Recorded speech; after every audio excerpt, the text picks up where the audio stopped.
Les podcasts de Nouvelle Acropole France. Bonjour à tous, soyez bienvenus dans ma conférence La tragédie d'Hector et l'héroïsme de Homère, dans le cadre de la Nuit de la philosophie, faite tous les ans.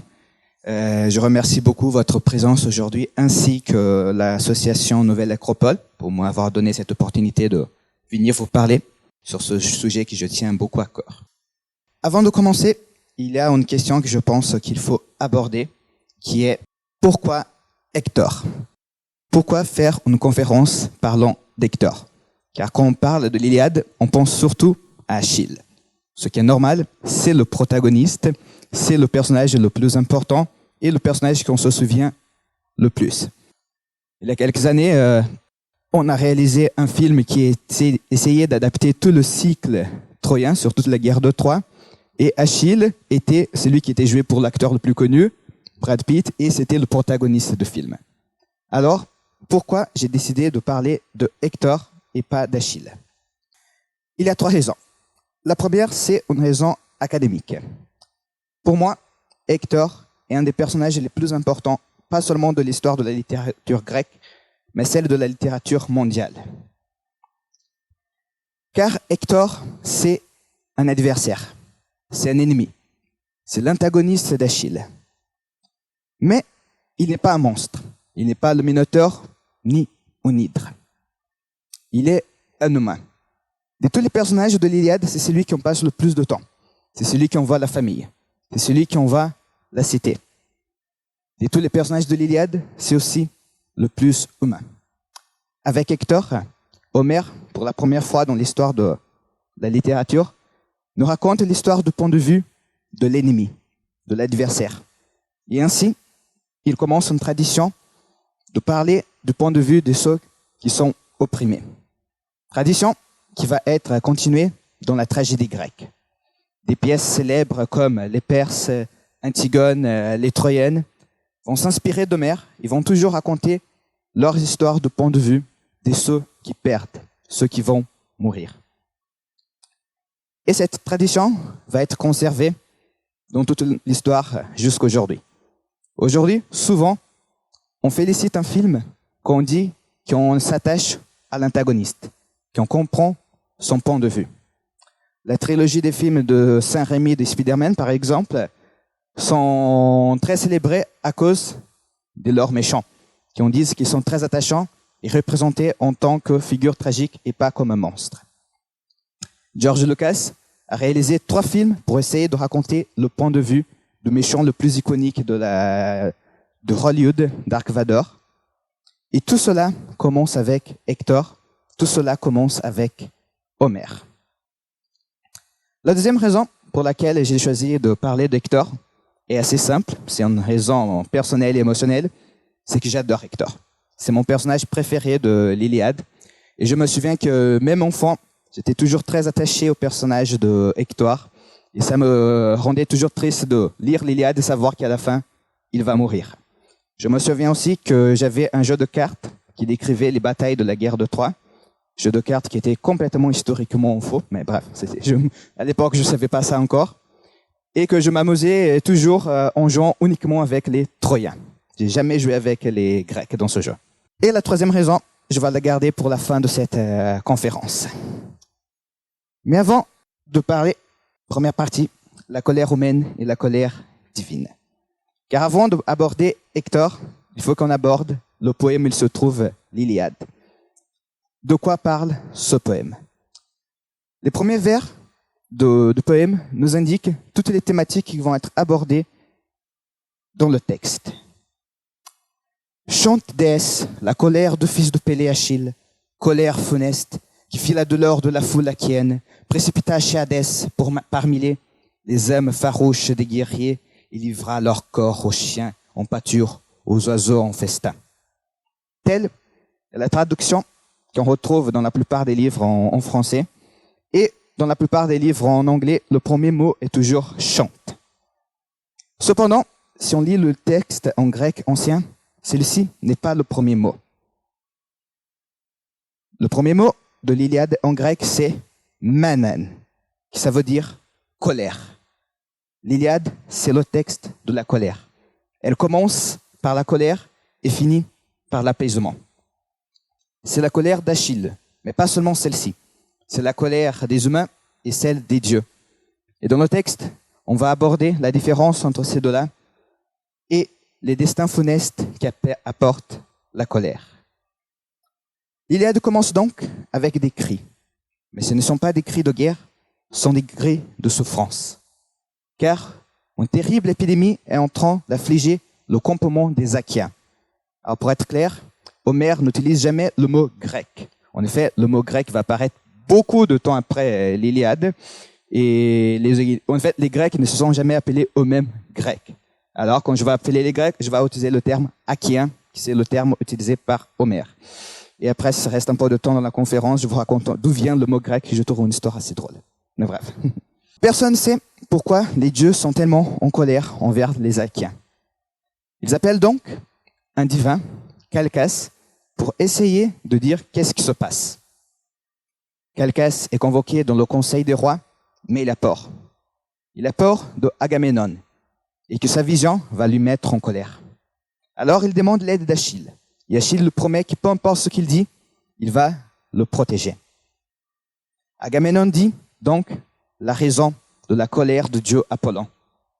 Agamemnon avait capturé une jeune fille dans une bataille, fille d'un prêtre d'Apollon. Celui-ci lui apporta de nombreux trésors pour essayer de racheter sa fille. Mais Agamemnon, l'arrogant, décida de la garder. Pas seulement il expulsa le prêtre, il l'insulta. Et il a dit que sa fille va veiller à côté de lui. Le prêtre en désespoir a donc imploré le Dieu. Et le Dieu entendit sa prière. Et la seule façon de finir avec la malédiction, c'est de renvoyer la jeune fille de retour à son père. Mais Agamemnon, encore une fois, ne veut rien entendre. Il accuse le prêtre. Il dit qu'il fait toujours des mauvaises prophéties. Il accuse même de le frapper. Mais Achille s'interpose. Il dit que personne ne va suivre Agamemnon s'il continue à agir ainsi. Cette fois-ci, c'est à Achille que la colère d'Agamemnon sera directionnée. Il accuse Achille d'être arrogant, le pire de tous les rois parmi les Achaïens. Il va donc céder. Il va rendre la fille. Mais en échange, il va prendre l'amante d'Achille, la belle Briséis. Achille est rouge de colère. Il prend son épée pour attaquer Agamemnon. Mais au dernier instant, Athéna lui-même apparaît devant lui. Lui dit d'arrêter, de réfléchir, d'attendre le bon moment. Et Achille est assez sage pour savoir que c'est toujours bon de suivre le conseil de Athéna. Il s'arrête. Mais dans sa colère, il affirme qu'il va bien offrir Briséis à Agamemnon, mais il va arrêter de se battre. Lui et ses soldats ne vont plus verser le sang pour Agamemnon, le roi arrogant. Agamemnon s'en fiche, mais les autres rois grecs pleurent de peur. Achille rentre à sa tente. Là-bas, il s'effondre de genoux, pleure et attire sa mère, la déesse Thétis. Lui raconte ce qui lui était arrivé. Il lui implore que Thétis parle avec Zeus pour que celui-ci punisse Agamemnon en personne. La déesse, qui aime profondément son fils, obéit. Elle va parler avec Zeus. Zeus l'écoute en silence et dit qu'il est d'accord. Agamemnon doit être puni. Mais Thétis doit partir vite, car si son épouse Héra lui voit, elle sera en colère, croyant qu'encore une fois, Zeus défend les Troyens et pas les Achaïens. Thétis part, mais hélas, pas si vite. Car, en effet, la déesse Héra n'était pas très loin. Elle demande à Zeus de quoi ils étaient en train de parler. Et Zeus lui dit que c'était rien d'important, mais qu'elle ne doit pas s'inquiéter. Mais Héra insiste. Elle dit que Zeus lui cache toujours ses projets. Zeus réplique qu'en tant que reine des dieux, elle est toujours la première parmi les Olympiens d'entendre ses projets une fois qu'ils peuvent dire. Mais Héra n'est pas satisfaite. Elle continue d'insister. Et à ce moment-là, elle réveille la colère de Zeus qui hurle. « Démon, toujours tu supposes, rien ne t'échappe. tu n'obtiendras rien d'autre que d'être plus étrangère à mon cœur. Voilà qui pour toi sera redoutable.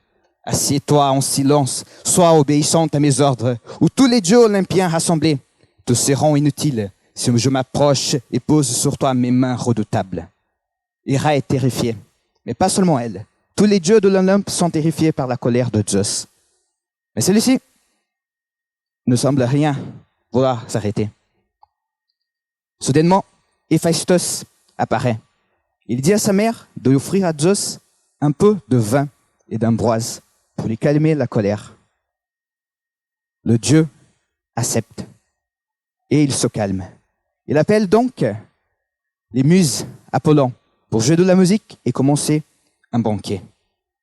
Et c'est dans ce banquet qu'on finit le premier chant de l'Iliade, où on voit la colère des dieux ainsi que la colère des humains. Et on voit une différence très grande entre ces deux colères. À la fin du premier chant, les humains, les Achéens, sont divisés par la colère. Tandis que les dieux, ils ont oublié. Ils réjouissent, ils fêtent. Dans l'Iliade, les dieux connaissent aussi des émotions. Ils entrent en colère, ils se bagarrent. Parfois, ils font des menaces terribles. Mais à la fin du jour, ils oublient. Ils sont toujours réconciliés à la fin. Dans l'Odyssée, le deuxième livre de Homère, qui se passe juste après la guerre de Troie, aucune mention de la colère des dieux entre eux. La seule rancœur que les dieux ont, c'est envers les mortels. Peut-être c'est ainsi, c'est pour ça que les dieux gouvernent et les humains sont toujours en conflit entre eux. Mais Zeus, lui, même dans la fête, il n'a pas oublié la promesse qu'il a faite à Thétis. Pendant que les dieux dorment, il envoie à Agamemnon un rêve. Un rêve où il fait la promesse que s'il attaque le jour d'après, Troie va tomber et il sera le grand conquérant. Et dès que le matin arrive, Agamemnon croit à ce rêve. Il rassemble les troupes achéennes et attaque la cité de Troie. Et enfin, on rencontre notre protagoniste d'aujourd'hui, Hector. Qui est Hector? En premier, Hector est un humain. Il n'est pas un fils d'une déesse. Ce point sera abordé plus tard. Il est aussi le fils du roi Priam, roi de Troie. Mais si c'est Priam qui porte la couronne, c'est Hector qui gouverne pour de vrai. C'est lui qui donne des ordres. Mais le plus important, c'est qu'il est un guerrier, le protecteur de sa cité. Voici comment il est présenté. Brusquement de son chair, il saute à terre en armes, brandissant des pics aigus. Il va par l'armée en tous sens, stimulant chacun au combat, tel un astre sinistre sorti de nuée, resplendissant, qui ensuite se replonge dans les nuages ténébreux. Tel apparaît Hector, au premier rang. Il se bat avec ses compagnons, à la première ligne. Dans ses funérailles, son épouse va dire « Parce que c'était toi, toi seul, qui protégeais leurs portes et leurs hautes murailles. » Il est aussi un leader, mais c'est un leader sage. Parfois, on lui fait des recommandations. Son frère Hélénos lui donne un conseil. Et Hector l'écoute. Il suit les bons conseils. On est très loin d'Agamemnon. Quand un des guerriers troyens, Glaucos, l'insulte en disant qu'il est un lâche parce qu'il hésite d'avancer dans la bataille, Hector répond « Glaucos, pourquoi est-on ce qui tu es, parler si insolemment? Doux ami, je te croyais pour sens bien au-dessous de tous les habitants de la Lycie plantereuse. » Puis, il explique avec calme pourquoi il a pris ses décisions, qu'il a reçu un signe de Zeus et que les signes des dieux sont supérieurs à ceux des humains. Et puis il finit. « Allons, viens, doux ami, mets-toi près de moi, regarde-moi à l'œuvre. » Il vient d'appeler celui qui l'insultait ami. Il réconcilie, il est diplomate, il écoute. Et il est aussi aimé par son peuple. Dans ses funérailles, on va dire Hector, un dieu parmi les humains. On nous pas dit un fils d'un homme, mais plutôt celui d'un dieu. Hector, à qui les Troyens dans leur ville adressaient des prières, tout comme un dieu. Car Hector représente l'espoir de Troie, le seul espoir qui leur reste après 10 ans de guerre. Toutes les prières se dirigent vers lui. La bataille donc commence. Mais à ce moment-là, on voit un autre élément d'Hector. Hector, c'est aussi quelqu'un de civilisé. Au lieu de laisser le massacre commencer, il propose un duel. Que Ménélas et Paris, l'ancien et l'actuel époux d'Hélène, se battent entre eux, qui résoudent leurs problèmes entre eux et laissent la cité en paix. Les deux acceptent et le combat commence. Le lâche Paris n'a aucune chance contre Ménélas. Mais pendant qu'il est en train de se faire étrangler par le roi de Sparte, la déesse Aphrodite vient à son secours, lui enlève et la porte vers son palais. Les Achaéens ne savent pas quoi trop faire, car techniquement Ménélas a gagné, mais Paris a disparu. Et Athéna et Héra, qui ne désirent pas la paix, conspirent que la bataille recommence. Elle manipule un des archers des Troyens pour tirer sur Ménélas. Et le massacre reprend. Cependant, à la fin du jour, Hector, encore une fois, va proposer une solution plus civile. Il va proposer un deuxième duel. Cette fois-ci, lui contre Ajax, un des plus grands guerriers parmi les Achaéens. Et le duel va se passer pendant tout le jour. Et une fois la nuit arrivée, Hector, encore une fois, propose, et comme aucun fut capable de battre l'autre, qu'ils échangent leurs armes en cadeau. Il faut savoir que dans la société grecque, l'acte d'échanger un cadeau, souvent nommé kairos, était la base même de la civilisation. On échange un cadeau pour l'amitié. On échange un cadeau pour tisser un lien. Hélas, la guerre ne va pas lui permettre d'être civilisé. Il va devoir se battre. Et il se bat avec une force gigantesque. Le poème parle toujours de ses actions pendant la bataille, sa bravoure. Mais Hector voit qu'effectivement la déesse Athéna est contre les Troyens. Il va donc revenir à la cité pour essayer de demander aux femmes troyennes de prier la déesse pour qu'elle change de côté. Hector donc rentre. Et Homère nous permet de voir Hector parmi les siens. Mais avant ça, un détail que j'avais oublié. Pendant que la bataille avance, Homère nous raconte chaque détail de la brutalité de la guerre. Chaque soldat qui meurt, on sait comment il est mort et dans toute la violence. Il nous dit, triomphant, les cris se mêlaient aux plaintes lugubres des meurtriers des morts. Le sang ruisselait sur la glèbe. Le premier Antiloque, aussi un guerrier de la foule, noble à l'avant des Troyens. Le Thalécide et Chéople, il atteint le cimier de casque à l'épaisse crinière. Lui ficha dans le front son arme. La lance de bronze pénétra dans l'os, et l'ombre voila ses prunelles. La destinée entrava d'Oïrès, la Marciniède. Une roche rugueuse vint heurter la cheville de sa jambe droite, jetée par le maître des Thraces. Et la pierre insolente broya de complète manière l'os et les dents tendants. Le guerrier roula dans la poudre. Il y a un autre élément très important sur la façon comme Homère parle des batailles, c'est qu'on n'a pas de soldats anonymes. Chaque personne qui meurt dans l'Iliade, on connaît son nom. Souvent, on connaît le nom de ses parents. Parfois même, l'histoire de sa vie. Pour Homère, chaque personne qui meurt, même si ce n'est pas un grand héros, c'est un individu. On est très loin des films d'action où on voit des centaines de personnes mourir et on s'en fiche complètement. Pour Homère, chacune de ces personnes est importante et mérite au moins quelques vers. Un de mes préférés, c'est celui qui décrit la vie de Iphidamas. Dites-moi donc, ô muses olympiennes demeurées, qui des lustres alliés aux Troyens de la foule fut alors le premier marché au devant de la Tride?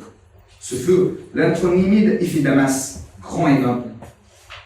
Cicès nourrit jadis au palais son enfance première, son âme maternelle, et consul Théano, joue vermeillé, comme il touchait aux fêtes de sa glorieuse jeunesse.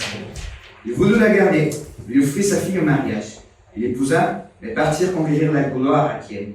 Agamemnon, dans sa fureur de lion, frappant du glaive vers la nuque, lui brise les membres. Ce fut donc là qu'il s'endormit, d'un somme de bronze. L'infortuné, en luttant pour la ville, loin de sa femme. Donc dans ces vers, On accompagne un compagnon de l'armée troyenne dans ses derniers instants, pendant qu'il meurt, en réfléchissant à la femme qu'il n'avait jamais eu le temps de connaître et à ses parents adoptifs qu'il n'a jamais eu le temps de dire adieu. Certains pensent que Homère écrit un poème pour la guerre, car il passe la plupart de son poème en parlant d'elle.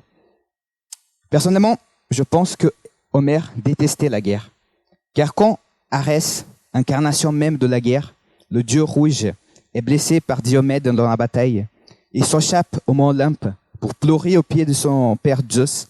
Celui-ci lui repousse en disant « Ne t'assois pas près de moi pour gendre, cœur versatile. Tu es pour moi le pire des dieux séjournant sur l'Olympe, car tu chéris la discorde, les luttes, les guerres. » Cependant, l'Iliade n'est pas non plus un poème contre la guerre. À l'époque où elle était écrite, c'était impossible d'envisager un monde sans celle-ci.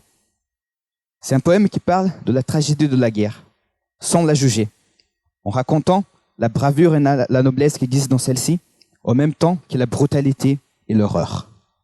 Comme je disais, Hector doit revenir à la cité de Troie pour demander l'aide des Troyennes qui prient la déesse Athéna. Et c'est à ce moment, à la fin du 6e chant de l'Iliade, qu'on a un des plus beaux passages de tout le poème. Car on va voir Hector avec sa famille.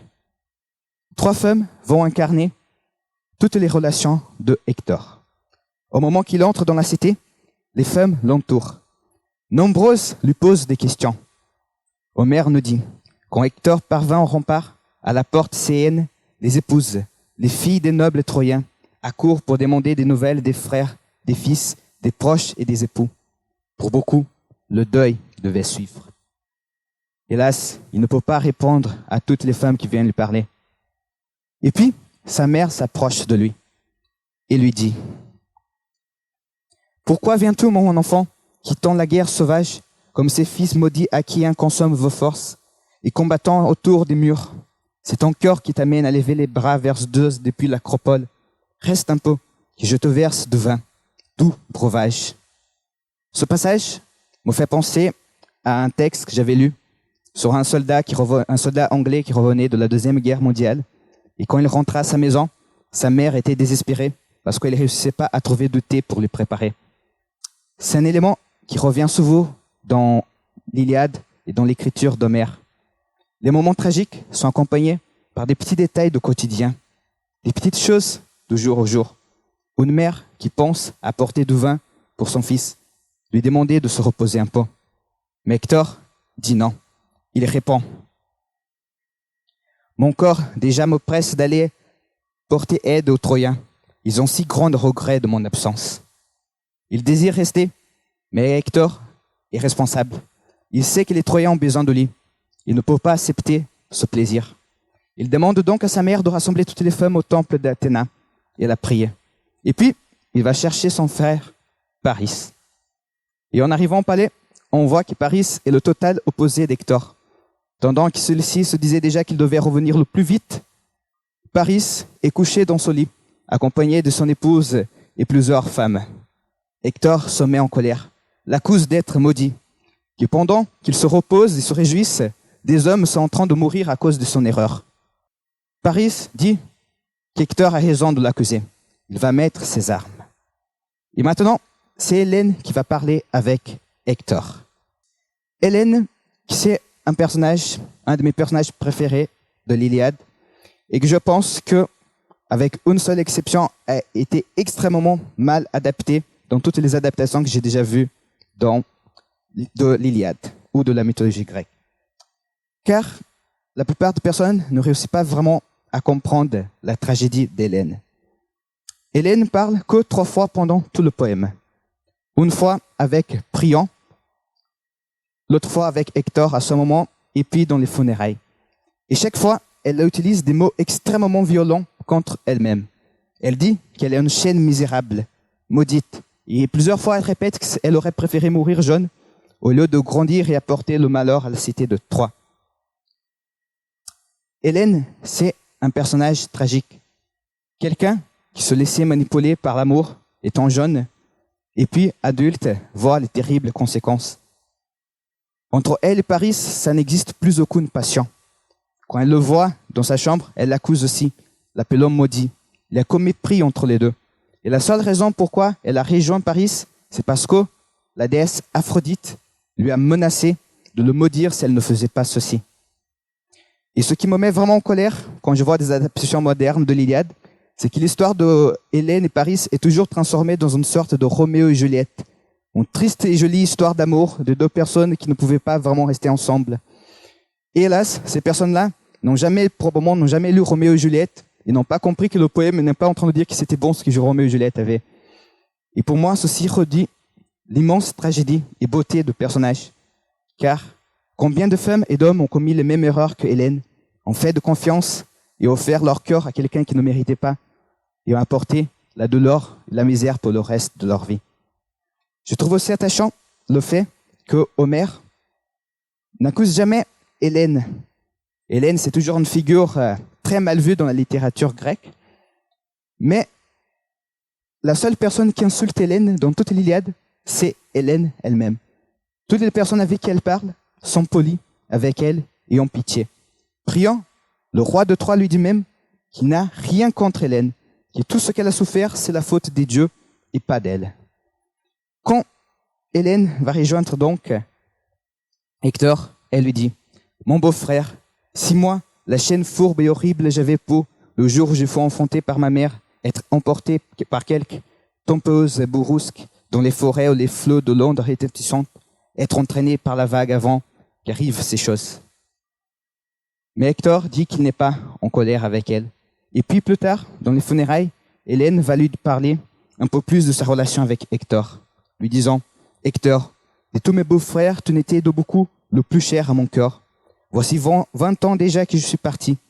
Et de toi, jamais je n'entendis un mot méchant ni amer. Au contraire, si quelqu'un d'autre dans le palais me critiquait, c'était toi qui les retenais, les persuadant par tes avis, ta douceur, tes mots apaisants. Toujours l'apaisement, toujours la diplomatie avec Hector.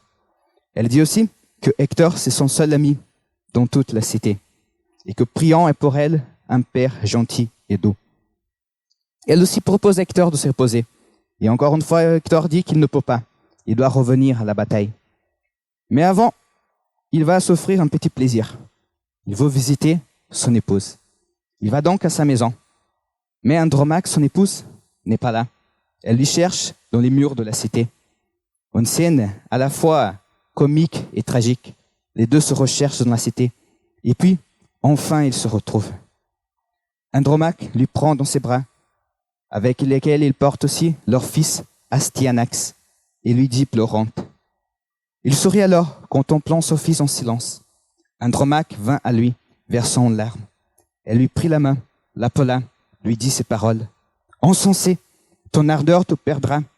Sans pitié te négligis ton enfant, petit et moi, ton épouse dolente. Bientôt veuve de toi, les Achiens tous ensemble viendront t'oxyre sous peau. Pour ma part, il serait préférable en te perdant de rentrer dans le sol. Je n'aurai jamais de retour en confort. Quand la destinée s'abattra sur ta tête, rien qu'affliction. » Elle dit aussi qu'Hector est pour lui un père, une mère et un frère, qu'elle a tout perdu dans la guerre. Achille a tué son parent, ses frères. Hector est tout ce qui reste de sa famille. Celui-ci lui répond. « Ma chère femme, je m'en soucie comme toi, mais je sens une horrible honte devant les Troyens et les Troyennes robes traînantes. Si tel un lâche, je restais en retrait, à l'abri de la guerre, et mon corps l'interdit. J'ai appris à être interprète de son relâche, à combattre à l'avant des lignes troyennes, pour préserver mon renom, et le grand renom de mon père.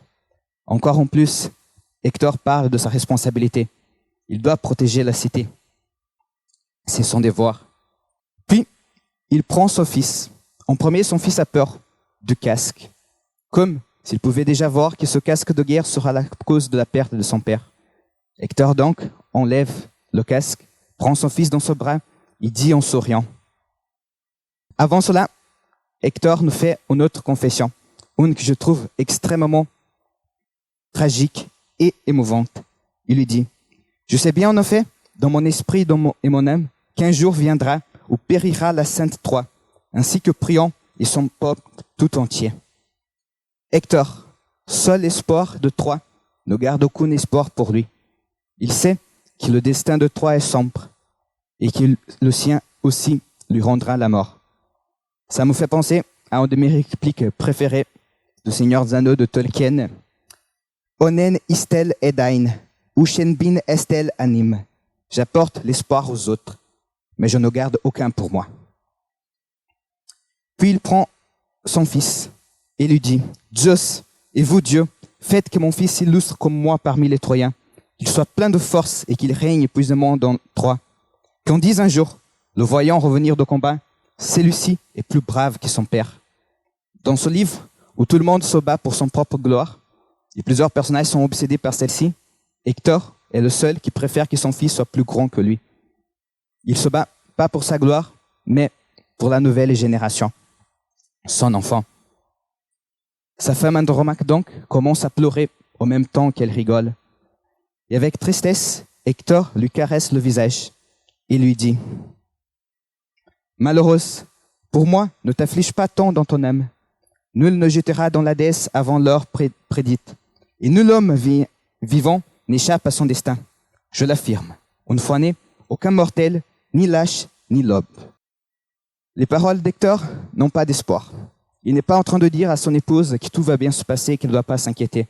Il ne fait pas de promesses qu'il sait qu'il ne peut pas remplir. Il est honnête. Tout ce qu'il dit, c'est que son moment n'est pas encore arrivé. Et que tout le monde un jour va devoir affronter son destin.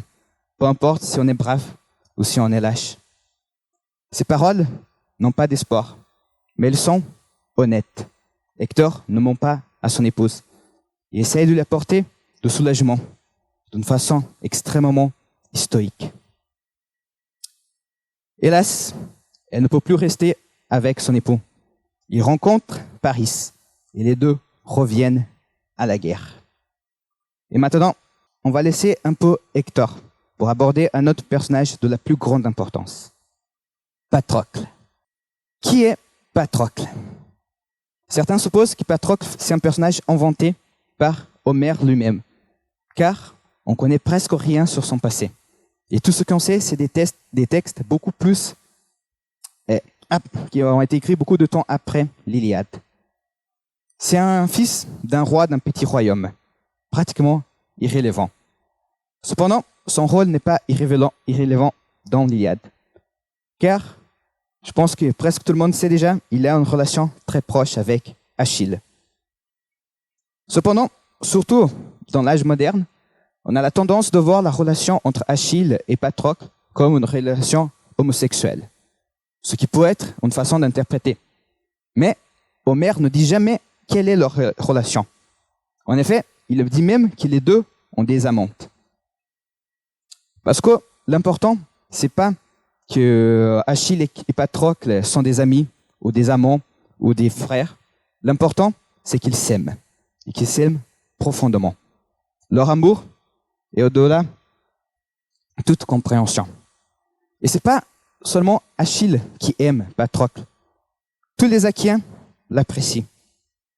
Quand celui-ci tombe, Ménélas dit avec émotion, « Rappelez-vous bien à cette heure la bonté du pauvre Patrocle.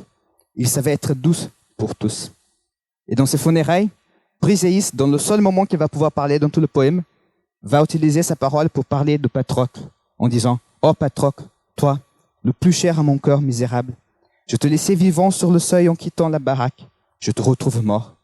Non, tu n'as pas voulu quand Achille brisa mon époux dans son élan détruisant la cité de Minès. Vaste gloire, que je pleure. Tu me disais que le divin Achille fera de moi son épouse. Aussi toi, qui tu étais aussi doux, je pleurerai toujours à ta mort. » Il y a beaucoup de liens entre Patrocle et Hector.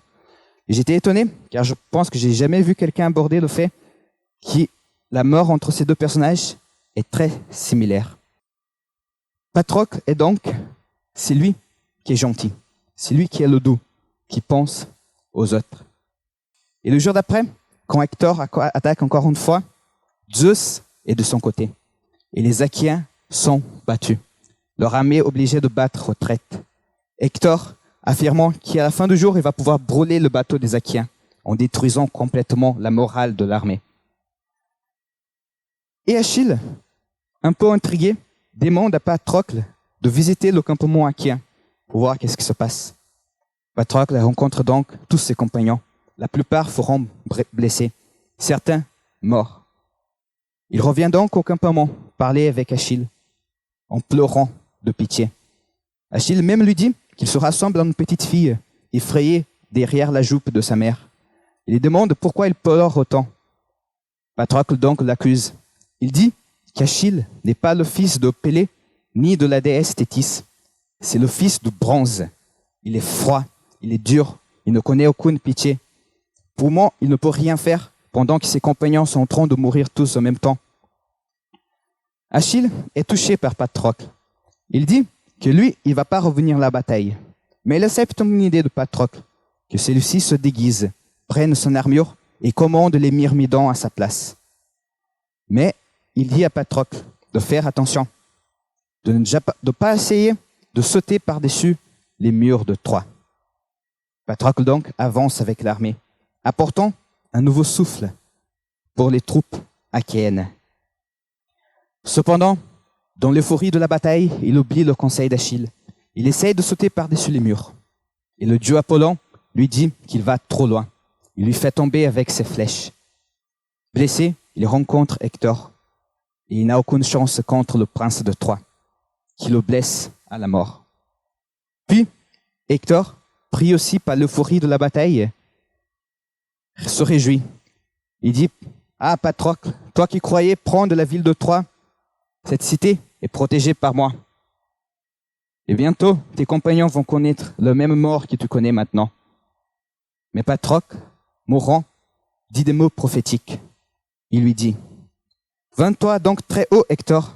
C'est Zeus qui te donne cette victoire, le fils de Cronos, et Phoebos Apollon, qui s'empeigne m'ont dompté. Tu viens m'achever en troisième. Je te dirai ceci. Toi, grave ces mots dans ton âme. Tu ne vivras plus longtemps. Voici que se tiennent à tes côtés la mort poussante et la mort, qui te savent déjà domptés par Achille et Acide, guerriers sans reproche. Le moment est grave. Les paroles d'amour ont un sens prophétique. Et en écoutant ça, Hector répond. Pourquoi, Patrocle, m'annonces-tu la mort précipite?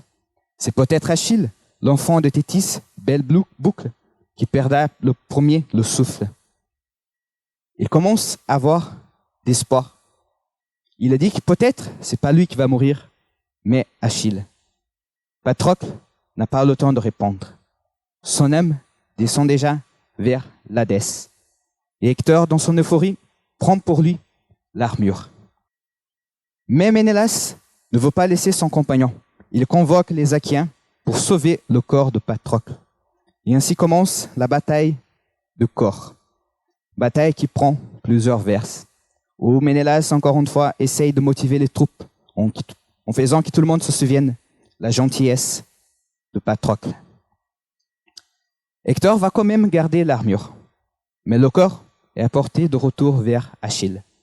Et au moment qu'il voit son compagnon mort, il est pris totalement par le désespoir, tombe de genoux, et Homère nous dit qu'il pleure si fort qu'il est incapable de parler.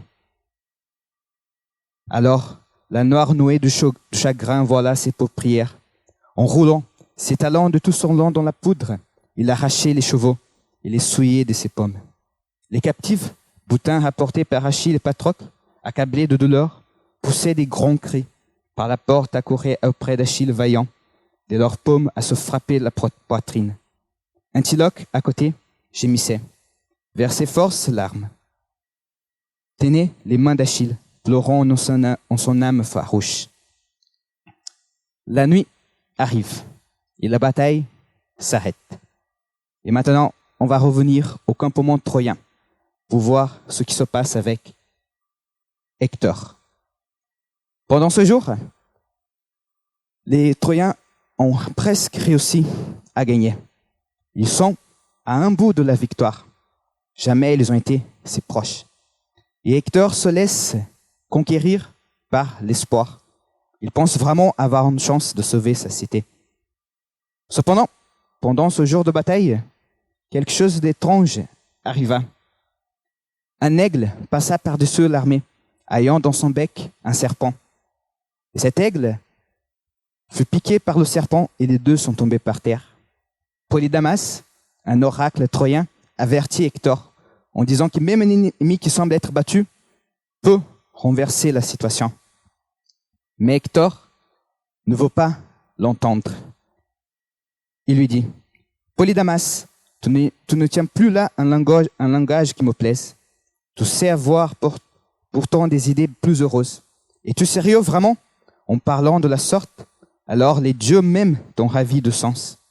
Il n'est, dit-il, qu'un vrai bon présage, c'est lui de défendre son pays. » Qu'est-ce qui s'est passé avec Hector, qui autrefois écoutait des bons conseils et maintenant se laisse emporter par sa joie? La réponse, hélas, est extrêmement humaine. Il a l'espoir. Comme on avait vu plus tôt, avant, Hector pensait que sa cité était vouée à l'échec.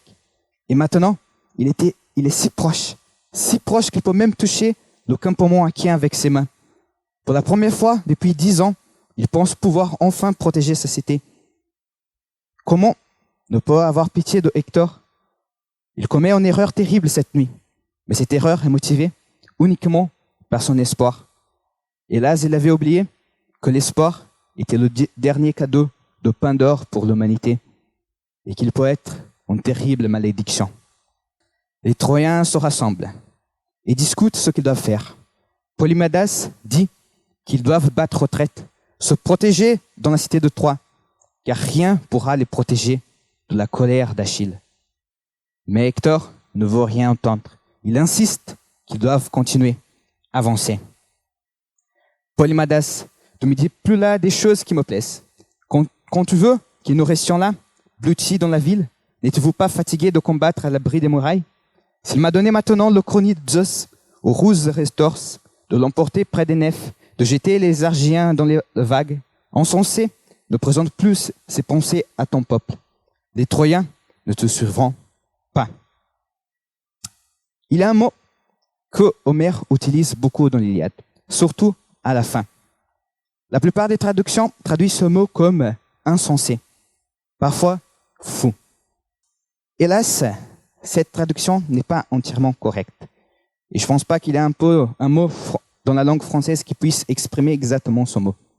Le mot, c'est népios. Népios, ça veut dire quelqu'un qui ne sait pas quelque chose, un ignorant. Mais il y a aussi un petit côté attachant au mot. C'est un mot qu'utilisé souvent pour décrire un enfant. Quelqu'un qui est ignorant, mais pas par sa faute, qui fait des bêtises, mais qui ne comprend pas vraiment ce qu'il fait. Et en comprenant ce mot, on comprend vraiment certaines phrases dites d'Homère, comme par exemple quand il est dit « Les insensés, népios, Athéna ont levé leur raison et leur âme.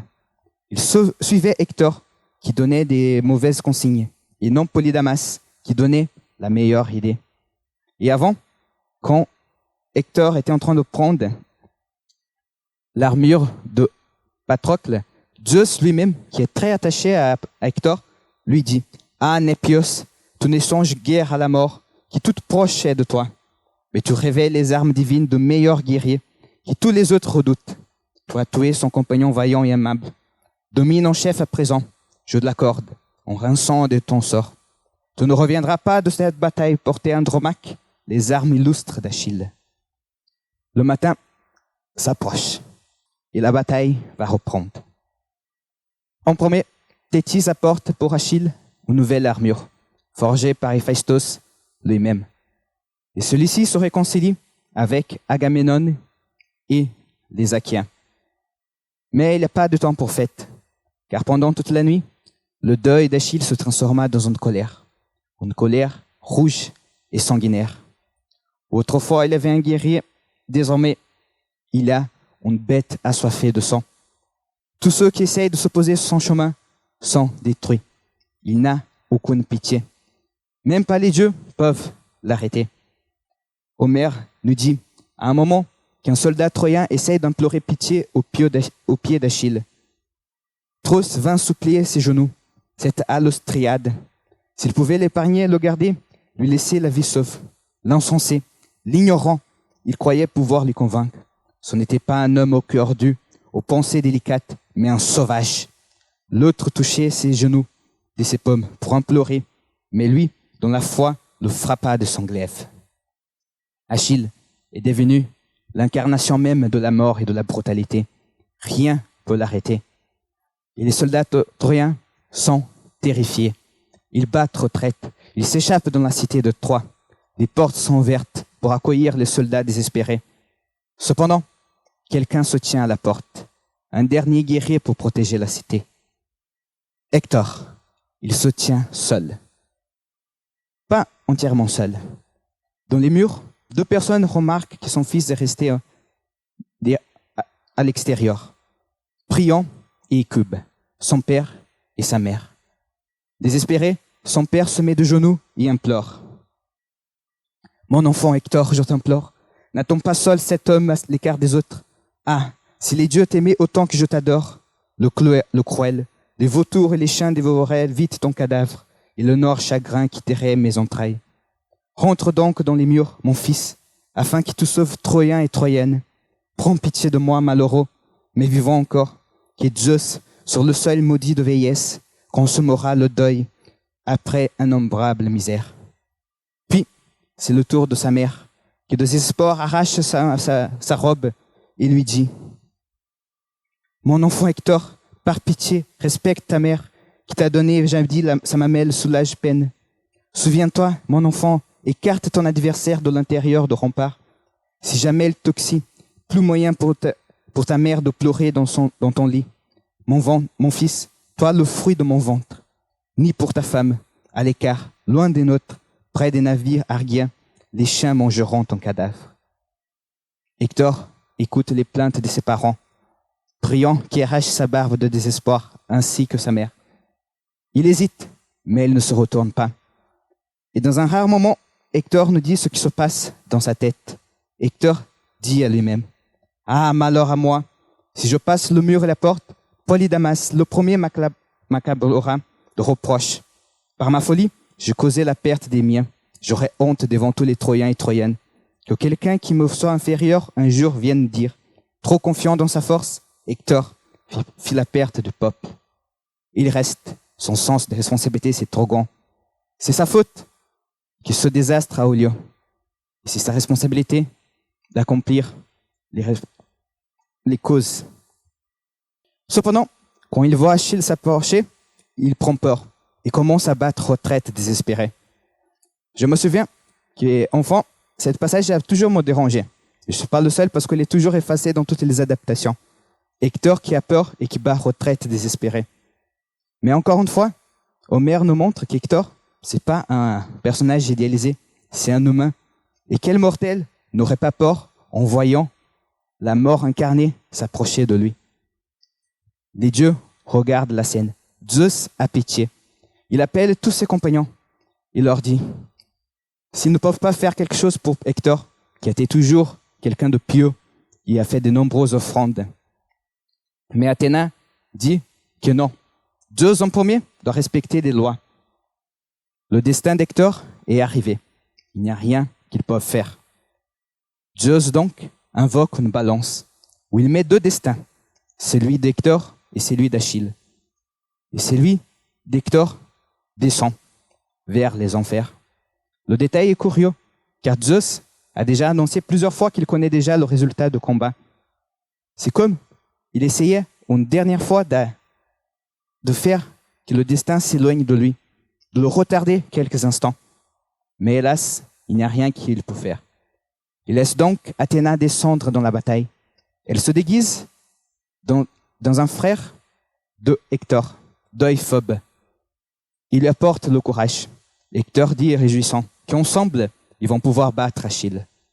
Les deux se rencontrent enfin. Hector, encore une fois, essaye d'être civilisé.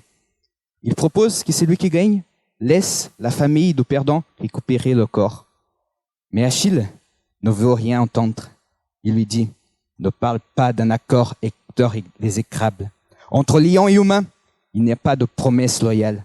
Son repos il ne songe à rien, sinon la perte de l'autre. Plus de diplomatie possible. La bataille commence. Chacun lance sa lance sur l'autre. Athéna prend la lance d'Achille, il le rapporte. Hector appelle son frère pour qu'il rapporte la sienne, mais il voit que son frère a disparu. Et il voit qu'il a été trompé par les dieux. Qu'est-ce qu'il fait? Il accepte. Dans ce moment, on voit l'essence même de l'héroïsme pour Homère. Accepter le destin, même sachant qu'il n'y a rien qu'on peut faire. Il ne va pas battre retraite. Il ne va pas accuser les dieux de lui avoir abandonné. Il va simplement dire que s'il doit mourir, au moins, il mourra avec honneur. Il mourra bien. Les deux, donc, s'affrontent. Mais le duel ne dure pas longtemps. Achille tranche la gorge d'Hector, qui tombe sous ses pieds. Avec ces derniers mots, il essaye une dernière fois de demander pitié pour sa famille, qu'Achille rende son corps. Mais Achille est toujours enragé comme un animal, et il dit « Chien, n'implore plus mes genoux, ni mon père ou ma mère, vu ce que tu m'as fait. Je voudrais avoir le courage et l'envie de te manger cru, découpé en rondelles. » Hector, en voyant qu'il n'y a pas d'espoir, laisse aussi savoir parler le destin. Et ainsi comme Patrocle, il annonce le futur. « Je te vois et je te reconnais. Il m'était impossible de te convaincre. Un cœur de fer habite ton ventre. » Il priait donc que Achille aussi va mourir bientôt. Mais pendant que Hector a répondu à l'annonce de sa mort avec un peu d'espoir, Achille répond avec colère. « Mort! J'attendrai pour ma mort le jour où Zeus, le Chronide et les autres dieux immortels voudront qu'elle m'advienne. » Il accepte sa mort. Et ainsi, c'est comme mort Hector, protecteur de Troie. Dans la cité, tous les citoyens commencent à pleurer de désespoir, priant Hécube en premier. Achille, dans sa cruauté, donc, prend Hector, il l'accroche dans son char, il la porte vers le campement troyen. Et pendant ça, Homère nous raconte la réaction de la cité. Sa mère s'arrachait les chevaux, rejetait loin son vol esplendissante, voyant son fils gémissant de toutes ses forces. Pitoyables étaient les sanglots de son père, et les cris étaient plis de sanglots et des cris à travers la ville. Et où se trouve Andromaque pendant toute cette tragédie? Encore une fois, Homère nous apporte un détail de quotidien. Elle est en train de préparer un bain pour son époux quand il reviendra. Puis elle écoute les lamentations de la cité. Elle sort et voit Hector partir au loin. De désespoir, elle tombe. Et quand elle se réveille, elle dit « Toi maintenant, tu t'en vas au palais d'Hadès, dans la terre profonde, en m'abandonnant à mon deuil détestable, veuve dans ta maison. » Elle décrit, comme il n'y a plus aucun espoir, que son fils, tous les fils de Troie et toutes les femmes vont connaître l'effroyable destin de l'esclavage et que tous les hommes seront tués. Et encore une fois, un détail poignant, un détail de quotidien détruit par la guerre. Andromaque voit qu'elle avait préparé pour son époux une tunique, des vêtements, et elle dit « Pourtant, tes vêtements sont rangés dans la chambre, fins ouvrages, charmants, façonnés par la main féminine. Ces vêtements, je veux les jeter à la flamme vorace. » Elle parlait pleurante à leur tour. Les femmes gémirent. Hélas, Achille n'était toujours pas satisfait. Sa colère était encore grande. Il prépare donc les funérailles de Patrocle. Et pendant que son corps brûle, il commit un acte que les Grecs trouvaient impardonnable. Il commit des sacrifices humains. Il apporta des prisonniers troyens et les égorgea un par un devant le corps de Patrocle. Pas satisfait, il prend le char avec le corps d'Hector et tourne 3 fois autour de la pyre de Patrocle, pendant que les guerriers achaéens se moquent de guerriers tombés. Et toujours pas satisfait, il fait des menaces terribles.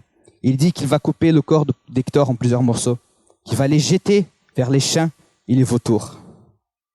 Cependant, une fois les funérailles finies et qu'Achille rentre chez lui, Homère nous montre comme la vengeance est vide. Achille est pire qu'avant. Il ne réussit pas à dormir, tellement il pleure la mort de son compagnon. Il dit voir son compagnon devant lui. Il essaye de prendre dans ses bras, mais celui-ci disparaît, ce n'est qu'un souvenir rempli de deuil et de tristesse. Cependant, il y a certains qui ont des pitiés pour Hector. Certains dieux qui, en secret, essayent de protéger son corps. En premier, Aphrodite, qui verse par-dessous le corps de Hector une potion pour empêcher que les créatures s'approchent et que le corps commence à pourrir.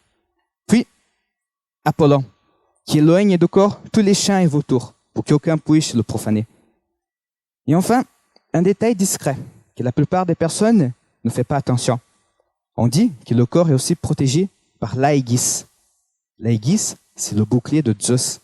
Donc, même si ce n'est pas nommé directement, Zeus lui-même essaye de protéger le corps. Et le débat sur qu'est-ce qu'on doit faire avec le corps de Hector va monter jusqu'au mont Olympe. Les dieux se rassemblent pour discuter qu'est-ce que ça doit être fait. D'un côté, Apollon accuse les dieux d'être injustes, sauvages et cruels. Comment peuvent-eux laisser Achille commettre des crimes si graves? Il dit: Dieu odieux et vil, jamais Hector pour vous plaire n'a donc rôti des cuisses de bœuf ou de chèvre parfaites. Vous n'osez pas sauver celui qui n'est plus qu'un cadavre. Dieu, vous voulez venir en aide au maudit Achille, qui ne possède ni cœur sensé, ni pensée flexible. Dans sa poitrine, comme un lion, il n'agit qu'en sauvage. Dans sa colère, il outrage en argile insensible. Ces derniers mots sont mystérieux. Qu'est-ce que ça veut dire, outrager en argile insensible? Le mot, ces mots simplement veulent dire faire du mal sans nécessité. Ça ne sert à rien de frapper avec ton épée de l'argile. C'est la colère, la brutalité qui n'a aucun sens. Cependant, Héra protège le côté d'Achille en disant: Dieu de l'arc d'argent, tu serais en droit de le dire si vous dotiez d'un égal honneur Hector et Achille. Mais Hector, mortel, a tété le sein d'une femme, quand Achille fut enfanté par Thétis la divine. Elle apporte l'argument de rang social. Achille, c'est un demi-dieu, donc supérieur à Hector. Elle dit aussi la loi de la guerre. C'est lui qui est le plus fort, a le droit de faire ce qu'il désire avec l'autre. Une loi brutale, mais une loi quand même. Et même si pour nous, habitués à voir le monde idéal comme un monde où tout le monde est égal devant la loi, il ne faut pas oublier qu'on est à l'âge de bronze, où les rangs sociaux ont aussi un rôle très important à jouer. Mais Zeus réfléchit. Et le dieu dans sa tête trouve une solution. Une solution pour apaiser à la fois les deux côtés. Il dit que Achille va rendre le corps d'Hector. Cependant, il va le faire de sa propre volonté. Comme ça, il va pouvoir garder sa gloire. Les dieux acceptent. Zeus donc fait venir Thétis. Et il est gentil avec elle. Il lui remercie de venir, même sachant que bientôt elle connaîtra la mort de son fils. Un détail que j'ai toujours beaucoup aimé dans l'Iliade, c'est comment Zeus, il est diplomate. Il fait des accusations, il menace, mais il n'arrive jamais au niveau de la violence. Il réussit toujours à trouver des solutions diplomatiques pour les soucis. Il dit donc la décision qu'il avait prise. Thétis va donc parler avec Achille. Achille lui répond positivement.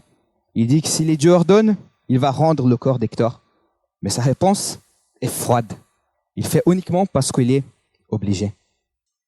Zeus donc envoie à la déesse Iris, les déesses Iris vers la chambre de Priam, lui annoncer qu'il doit aller chercher le corps de Achille. Priam se réveille, commence à préparer un char avec des trésors pour offrir à Achille. Son épouse écube et lui dit qu'il est complètement fou. Il va aller dans la tente de celui qui a tué ses enfants, au milieu d'un campement qui va détruire sa cité, sans aucune protection. Mais Priam dit que si Zeus lui-même lui protège, il va tout faire pour protéger son fils. Il appelle donc des serviteurs pour l'aider. Et Homère nous dit que les serviteurs pleurent comme si Priam lui-même était déjà mort. Et son départ était des funérailles. Pendant qu'il avance vers le campement achéen, Priam rencontre Hermès, déguisé. Hermès va lui conduire par des chemins secrets pour qu'il puisse arriver en sécurité. Et il lui apporte aussi un conseil. En premier, il dit que Priam ne doit pas s'inquiéter. Achille n'est pas un sauvage. il n'a pas outragé le corps d'Hector. Et il va entendre la pitié si Priam sait comment demander. Et il lui dit, dis à Achille de penser à son père et sa mère. Ainsi il va se souvenir de son corps. Priam arrive donc au campement. Il entre dans la tente d'Achille, se met de genoux. Devant le guerrier, l'embrasse les genoux. Et puis, détail curieux, il ignore le conseil de Hermès. Il ne parle pas de la mère et du père, il parle uniquement du père, comme s'il essayait de toucher le côté humain d'Achille et pas le côté divin. Il lui dit, « Souviens-toi de ton père Achille, au divin visage. Il veille comme moi sur le seuil maudit de vieillesse. Son corps est en joie lorsqu'on raconte qui tu vis. Et chaque jour qu'il lui octroie l'espérance qu'il reverra son fils revenir de la ville troyenne, tout le malheur est sur moi. » Achille est étonné, ne sait pas quoi faire. À ce moment, Priam prend les mains d'Achille et commence à l'embrasser.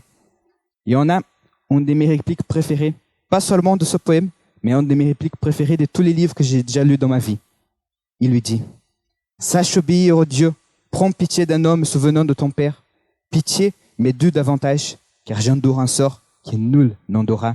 J'embrasse suppliant les mains de celui qui a tué mes enfants. » Et Achille pleure. Il pleure en pensant à son père qu'il ne verra plus jamais. Il pleure à Patrocle. Et Priam pleure pour son fils. Et dans leurs larmes, enfin, ils se rencontrent. Un apaisement est retrouvé. Achille lui dit, « Ah, malheureux, certes, tu as subi des peines sans nombre dans ton cœur. Comment as-tu osé venir seul vers les nefs achéennes et soutenir la vue de l'homme qui t'a tué tant de braves enfants? Ton cœur est de fer. » Il donc accepte de laisser le corps d'Hector partir.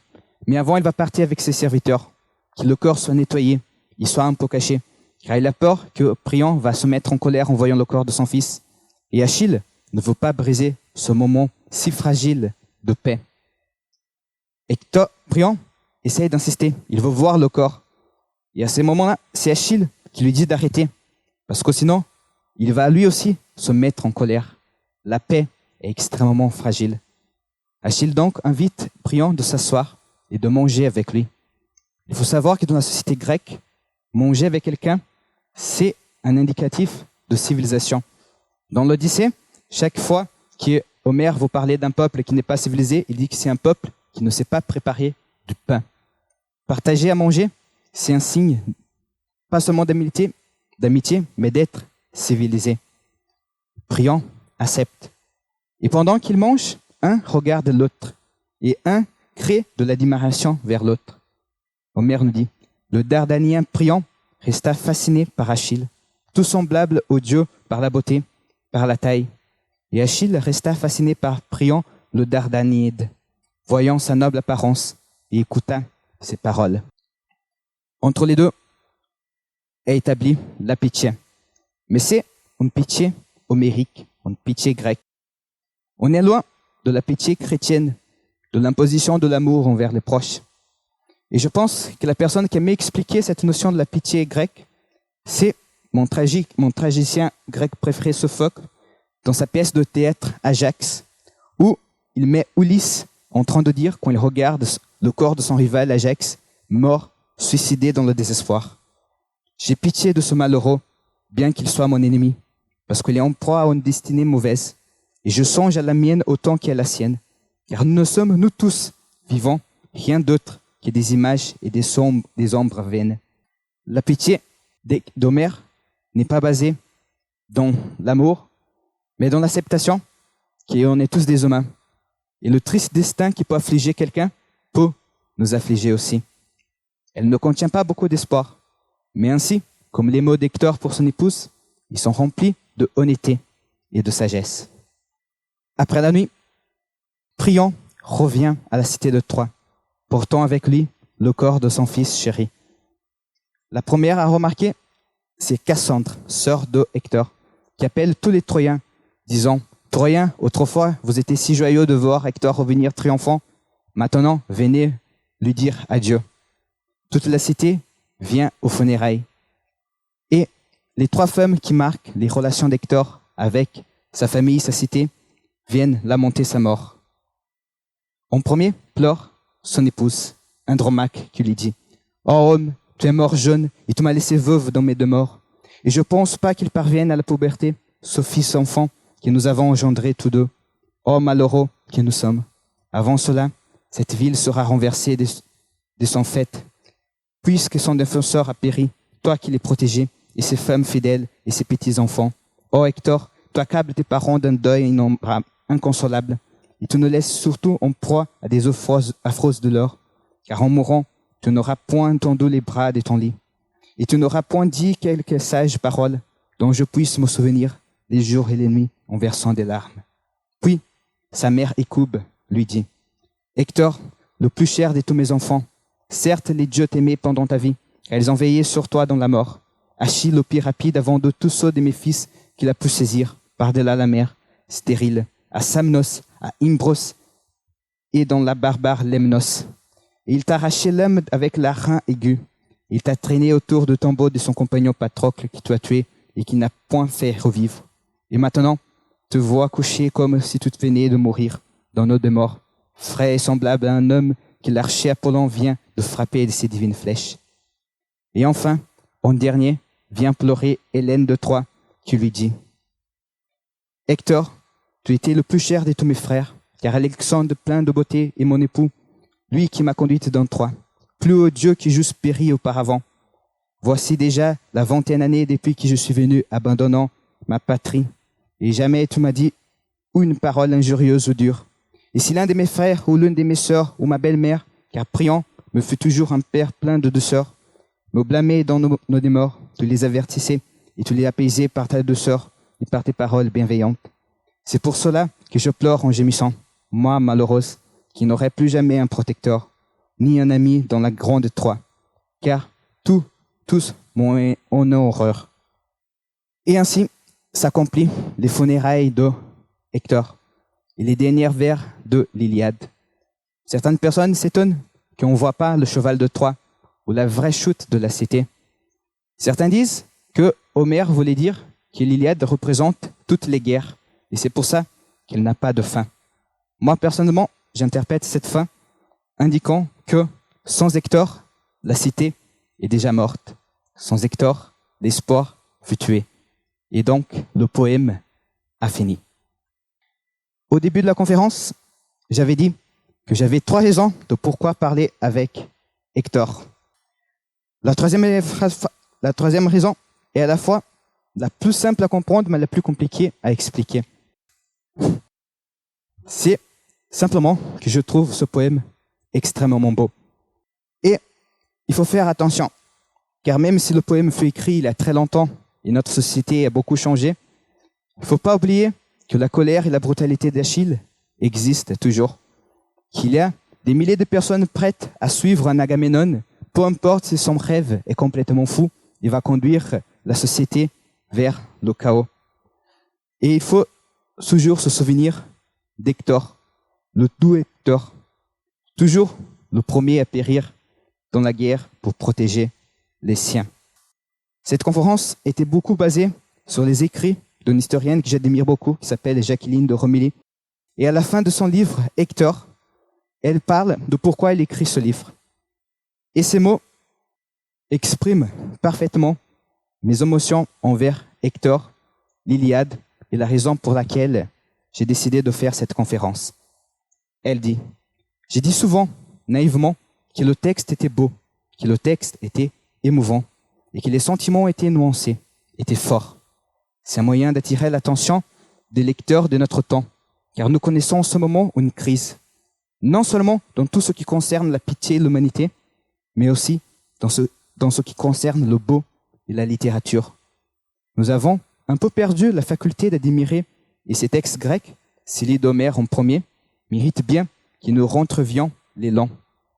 Ce livre sera donc, me dira-t-on encore, un essai pour faire aimer la littérature grecque? Eh bien oui, je l'avoue. De toute ma vie, je n'ai cessé de servir cette cause. Et à aucun moment, je ne l'ai regretté.